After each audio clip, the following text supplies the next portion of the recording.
in the day. I'm concentrating on how everything is going on. Master, look on your phone. I've sent something to you. A whole senior police officer. If it is a constable, we say constable. And we thank God that immediately we didn't waste time. Immediately I have to meet my Puma members to decide on action to take. So within the shortest possible time, we have to withdraw this policeman officer. And quickly, we also, what we did was that we have to interdict him. When you are interdicted, your uniform is taken away from you. You cannot go back to work. But there's rumor going. When you are no more wearing uniform, the only thing is that to look for your village and go and stay in the village and think about what you did wrong. So maybe when people saw this police officer in his hometown or village, they thought that he has been transferred to his hometown, or we have asked him to come and hide over there. It is not so. He's on interdiction, and when you are interdicted, we go through all the due process, using our service instructions, and then internal disciplinary actions are taken against you. And then the same police officer is also facing the criminal action. What we do, as far as our officers are concerned, is that when even the criminal cases, and that is what we have done. The Accra Regional Commander, upon the advice of the police administration, legal director, forwarded the docket to the AG's office for advice. And then immediately we also consider the police professional standard to also investigate him. And that investigation has also been completed and handed over to me. So it means that a service inquiry is going to be conducted to his conduct and then the appropriate sanctions. So there will be two effects to whatever he did. And that process, just yesterday, I received a report from the professor that we can go and constitute disciplinary action through our service orders against the police officer. Touching still on the Ablekumanov, there were these assault issues that were mentioned, and then the Accra Regional Commander, as at yesterday, had got 8 suspects. 8 suspects have been arrested. Yesterday, they are being processed, and from the advice I had from the regional commander means that tomorrow they will put them before court. Later, either tomorrow or Friday, one of these days, all these suspects will be put before court. So we are making progress. Those people who, in one way or the other, did not do their work in a professional manner. The GJA president mentioned the incident in Kumasi during the information that investigations have been conducted.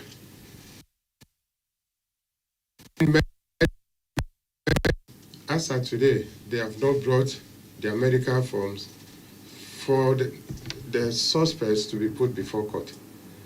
And so I've asked the regional commander to trace the victims and make sure that the medical reports that were to give it to the doctors to endorse, they return those medical reports. The next step of going to court will be initiated. Akwetia will be very safe. Just to myself and my management team, we went to, that is Hunya or Echrematin, where we have the high-risk operational training taking place. We went to visit the officers. That is the first batch of officers that will be deployed. All risk operations in the course of the election duties, about 600 people. The preparedness to conduct search to ensure that Nothing dangerous is concealed in a vehicle or in a motorbike that can cause any trouble during elections. And men who will be at the ground so that if somebody intends to use a weapon to snatch a ballot box, the precision in dealing with that particular suspect was also demonstrated when we went to the ground. If there should be somebody who can climb the tallest building in Akwetia, we have the men, and the men have gone through that rappelling training. We asked some of the media people to join us to descend.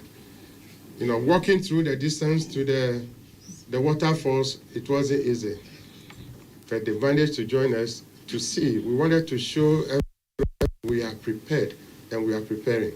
And what they have seen in Hunya today, or Achimati,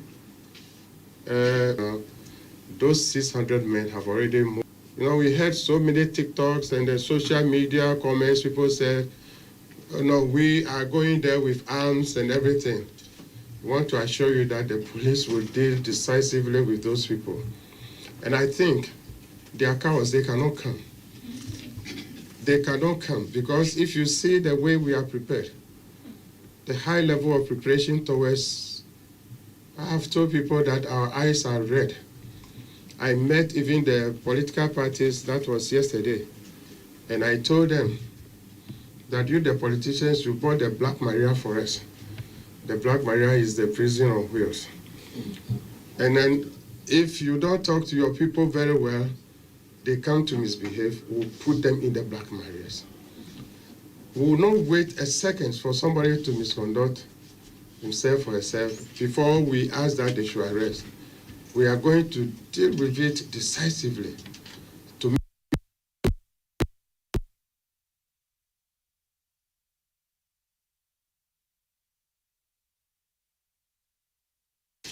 No policeman will attack you. We are there to protect you. It is our duty to protect you because without you, nobody will know what is happening. Somebody will be at home, he will not be at Akwetia, but he can even see what is going in Akwetia better if it is not you. So all we are telling our police personnel countrywide is that the brothers and sisters who hold the camera and then the phones to take whatever they are doing during the election times, I think there's a level to which they can go, but then you have to be moderate in handling them, making sure that because without them, the rest of the people who are at home watching, they cannot see what is going on. And we have passed that stage whereby we have to look at the media to be a different group of people. They are part of us. Some of us, we have reached this stage, and without the media, nobody would have heard of our name. I go to my village and everywhere they will tell you that, even yesterday I saw you on television. Is that my own television? It's not my television. It is your television that put me there. So, GJA President and all our executives in the media fraternity, what we are telling you is that we'll make sure that will protect you. Even if it will take me alone to protect you, I will do that.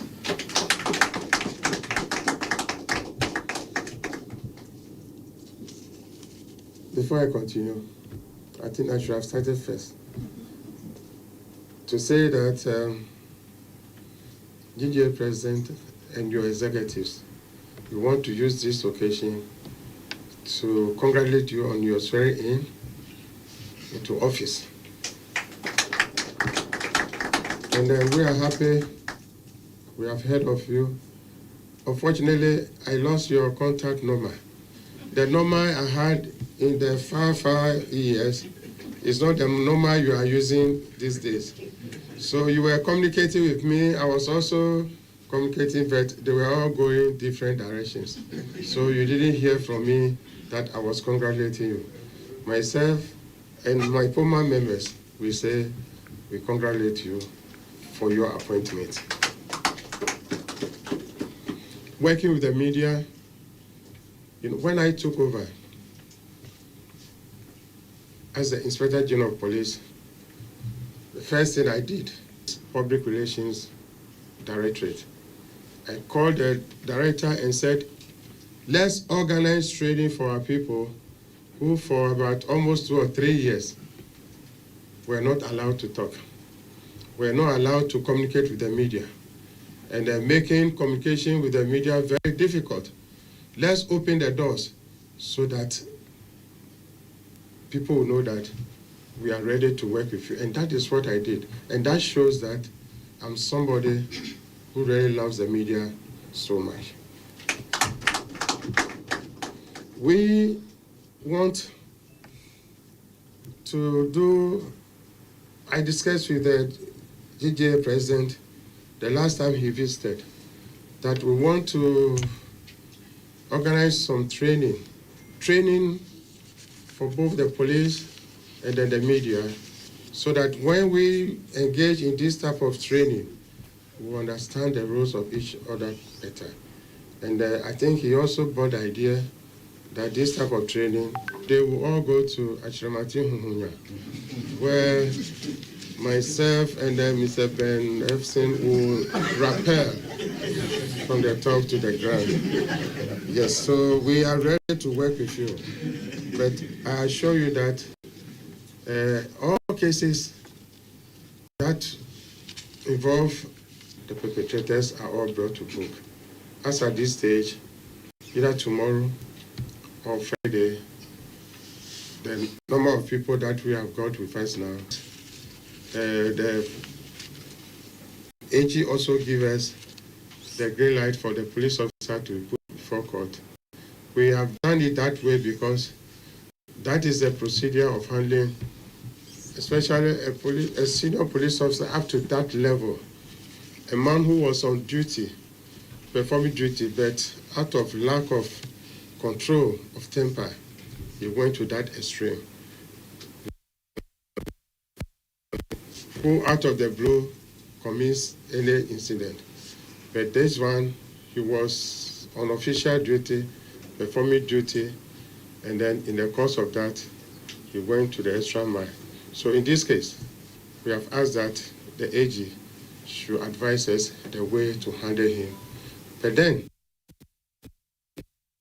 it's also very severe. It moves to different categories. Reduction in rank and a whole lot of things. Even dismissal can be the final stage of the internal disciplinary action. Thank you very much for bringing us so many coverages and everything, frightening me, but I managed to overcome this. And then just to enable us to work together, and I pray that this time when we decide, thank you so much. Thank you so much. God bless you.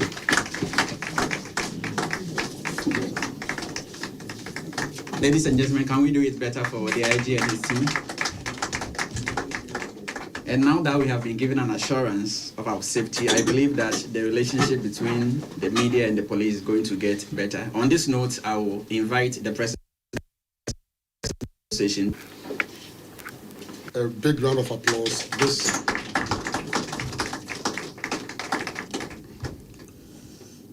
The applause comes with a lot of commitment.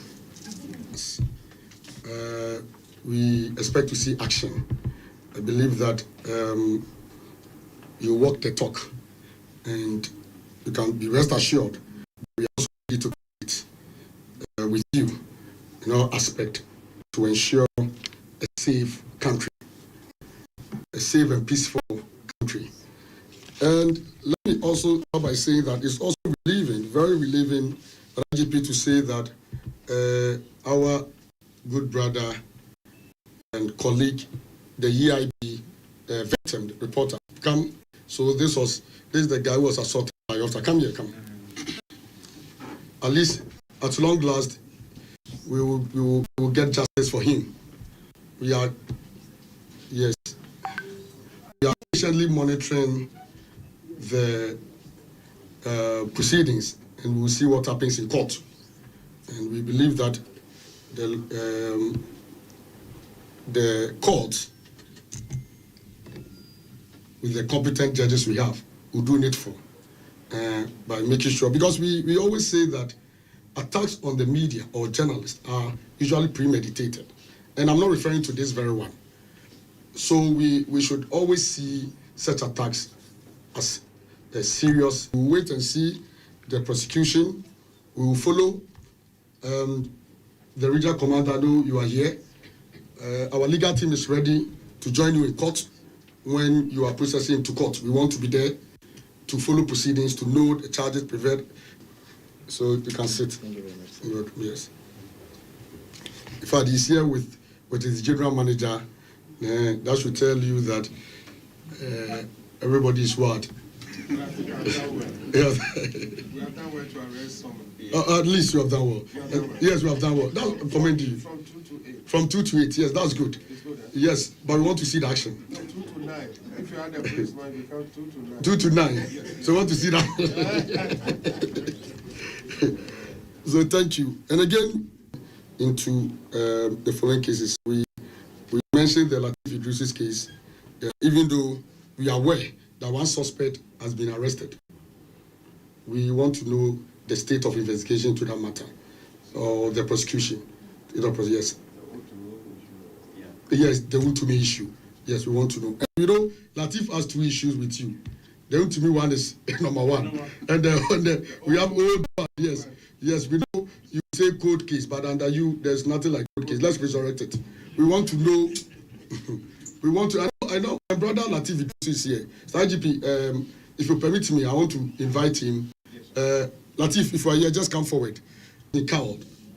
Due to the threat duty for a while now, we are unable to discharge our duty, that fear of fever. Even though we know Ghana media, notwithstanding the threat on our life, we still discharge our duty. But then, this is the second time. And after we arresting the first suspect, that has been receiving threats and all that, how do we provide him with the security he needs to continue discharging his once IG, because the constitutional responsibility of the police is to protect us, lives and properties. And so once the Inspector General of Police is coming with the team. Wait, okay. That's it.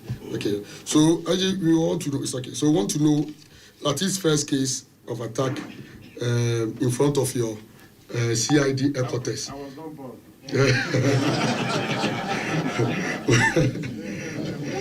Now you have to speak to your elders. Isn't that? Consult your elders.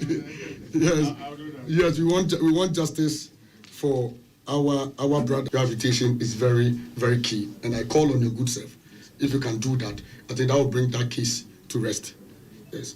And again, IGP, respectfully, I want to disagree with the report received from your Kumasi Regional Commander or Ashanti Regional Commander on the fact that they have not received medical report from victims of the Council of State Elections attack. I will confidently tell you that while I was in Kumasi some weeks ago, I paid a courtesy call on the regional commander, and these are some of the issues we discussed. One of the victims walked to me and told me that ever since he presented or he submitted his report to the police, he hasn't heard from the police again. He submitted his medical report and came confronting me that we haven't done anything on their case. And so, please, my good friend, regional commander, if you are watching me, say to me, please let's do the needful. Let's do the needful. Yes, please. Star GP, Puma members, respectfully, let me bring your attention to the threat on the life of some of our members, not only Latif Idris. We have received intel, I don't want to mention name because on camera, from some of our key members, political show hosts and presenters.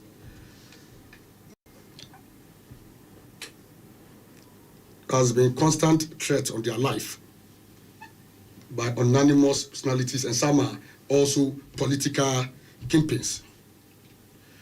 And this issue came up, I remember, somewhere last year when we were preparing for the 2024 elections. and it's not dead. It has resurrected. It has resurrected again. So I will create your indulgence and call on your good self. If maybe after here we may give you detail on this. It seems that our colleagues, especially presenters or political show hosts, who are somehow critical of the system, usually face some of this threat on their life and attack, especially by politicians and political hoodlums. So I will give you detail on that. And thank you, with the IGPs and your team for okaying our request for training. It is very important that we organize training for both parties, your men and our people, so that they will get to understand where the at least, so that we will not cross each other's path and we will coexist together as with a common goal in ensuring a peaceful country. The democracy we all seek for is what the media in Ghana has been striving for.